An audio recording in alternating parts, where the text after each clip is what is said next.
Hello everyone, welcome to this high time frame outlook for indices. So we've got the ES chart right here, and we're going to start off with the monthly time frame, right? And our job here on the monthly time frame is to figure out what is our directional bias and where is our turn liquidity. Now, if we also open the Nasdaq chart with it, right, or the NQ chart, we can see that we had a major SMT divergence right here between these two correlated assets or pairs, not pairs, these two correlated assets. What ES did is it made a higher high, an all-time high, and a higher high, and took out this high, but NQ or Nasdaq failed to make a higher high or an all-time high, right? And we had this SMT divergence. And this SMT divergence was one of the key factors, the key supporting factors, or the key catalyst that made price expand lower and form this expansion swing lower, right?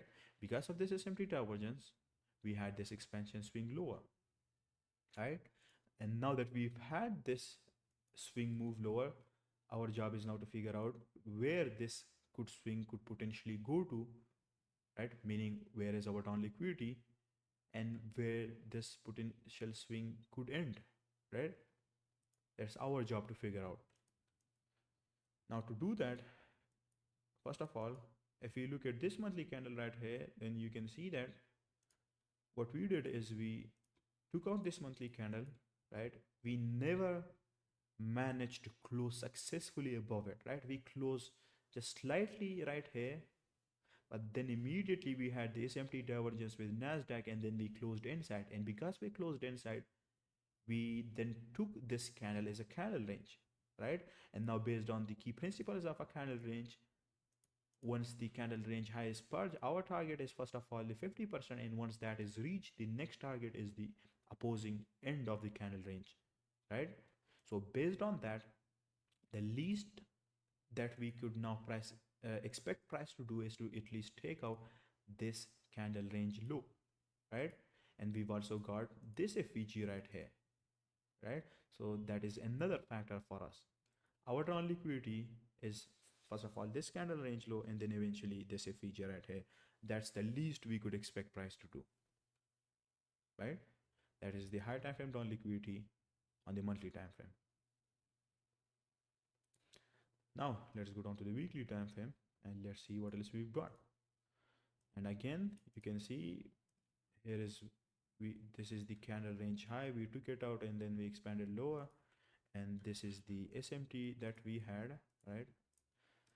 With Nasdaq, it made a higher high, an all-time high, and then it expanded lower, but NQ failed to make a higher high. So now that we've expanded lower till here, I'm still expecting, and I expect price to continue this bearish swing in this bearish price action lower till we take out these equal lows on the weekly time frame and test this monthly FVG and eventually this weekly order block, right? Let's see the NQ chart and let's see if we've got anything significant there as well.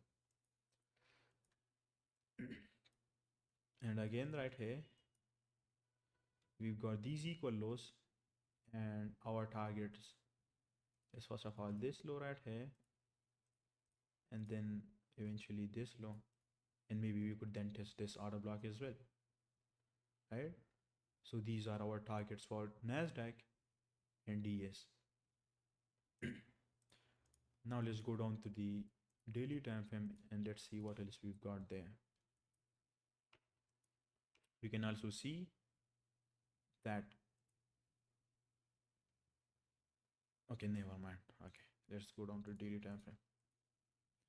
So we expanded lower, and now what price is doing right here is that it's generating even more liquidity above the candle range low and above these lows and above the fair value gap, and it is basically in the kiss of death sequence, right? It's basically in the kiss of death phase to generate more liquidity and then have its last turtle soup, right? And maybe with that it tests this order block, and then it will expand lower to take out all of this liquidity that it has generated. That's at least what my expectation for ES are, right? We've got this opening gap right here that also could act as our potential drawn liquidity, right? That's what I'm expecting ES to do. Let's see if we have anything significant here on NASDAQ. Again, these are the draws on liquidity, and we haven't had any SMT divergence either, right? And that's what I'm expecting price to do for both NQ and ES. Let's see what is price telling us on the forward time frame. So these are the equal lows that I had selected is my drawn liquidity on the higher time frame, right?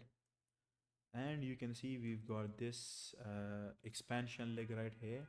We can take this is our dealing range, and you can see that we reached the premium region of this dealing range, right? We had this FVG. It's already tested right here once, but I expect price to retrace higher till this OTE region of this dealing range, test this FVG right here, and then maybe we can expect price to expand from there lower, right? That's one of the scenarios that I expect price to do. Maybe it can straight away expand lower from here. Maybe it can do that as well. Or maybe we reach this FEG, reach the OTE, and then expand from there. And with that, we would also have this candle, right, as a supporting factor, and we could potentially take this as a candle range.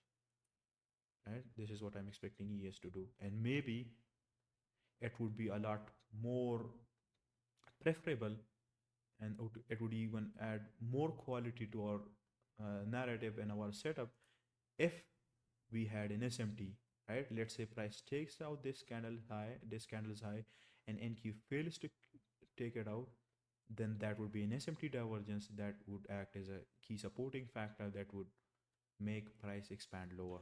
That's what I'm expecting price to do, right? That's my expectation and anticipation for ESR, right? While price is around here, I'm not going to touch it, right? Price is forming these inside bar candles within this huge candle, right? So I won't be expecting, not expecting, I won't be doing anything or executing any trades unless and until we take out this candle range high or its low, right? And currently it's forming this consolidation price action, this ranging price action, these inside bar candles within this candle. So it's not high probability price action for me currently. I would need it to do something like this in order for me to consider it or deem it as high probability price action, right? That's what my expectations are. Or maybe price can just go there, I don't know. But the highest probability and the most probable direction for prices to expand towards these equal lows and take out the liquidity.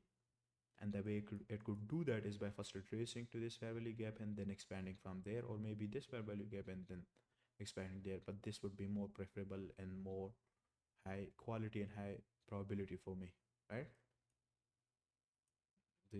These are my expectations.